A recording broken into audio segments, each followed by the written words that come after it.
My goals for the future, career-wise, I would like to continue as a Lakota teacher. I have a short-term goal of getting my current Lakota students to New Zealand, and the reason behind that is in 2006 we had a group of Maori elders from New Zealand come to my reservation, Standing Rock in South Dakota. And they basically just talk to the tribal community, from tribal members to tribal members. And the reason that they came was to share the knowledge that they had gained in revitalizing the Maori language. Their system of colonization was quite similar to what happened in the United States. So, they also in New Zealand, they were also colonized and their language is also banned and all of those things. So they were successful in not only revitalizing the language, but also having it so that's required in every New Zealand school. So, I mean, to me, that just boggles my mind to have to reach that level of success where every school in the country has to teach an indigenous language. That's amazing to me.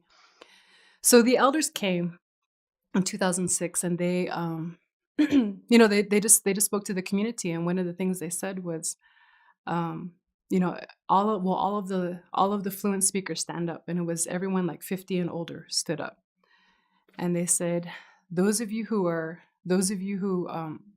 fluent speakers, remain standing if your children are also fluent speakers. About half sat down.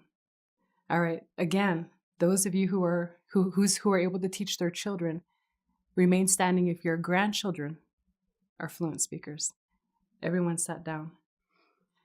And so what the Maori elder said, I believe he was a chief, and what he said was, he said, yeah, we basically not. It wasn't like guilt or shame or anything. He was like, yes, we all went through this.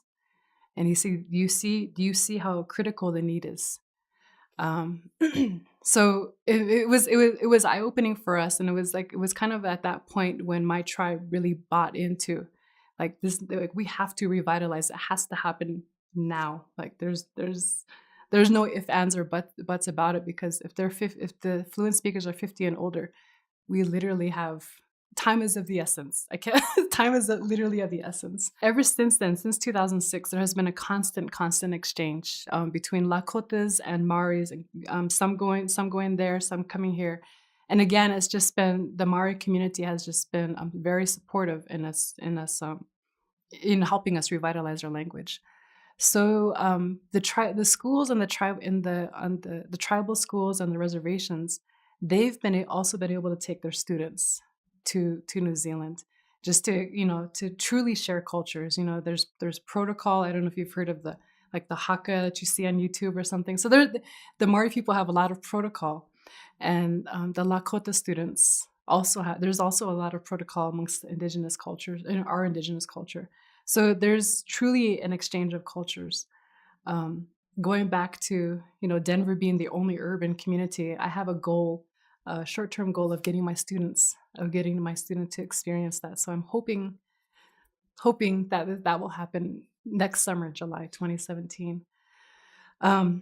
Another personal goal, a couple personal goals that I have on the side, I in addition to teaching Lakota, I have this side goal of as a doula. So I would like to eventually move back to my home in Standing Rock, and just help set up a birthing center, because those are not completely non-existent again in any indigenous community.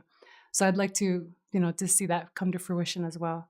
So I have these two simultaneous goals of, one, continuing to be a Lakota teacher, and then doing birth work. So I have a feeling they're gonna blend at some point, but at this point they're two separate entities.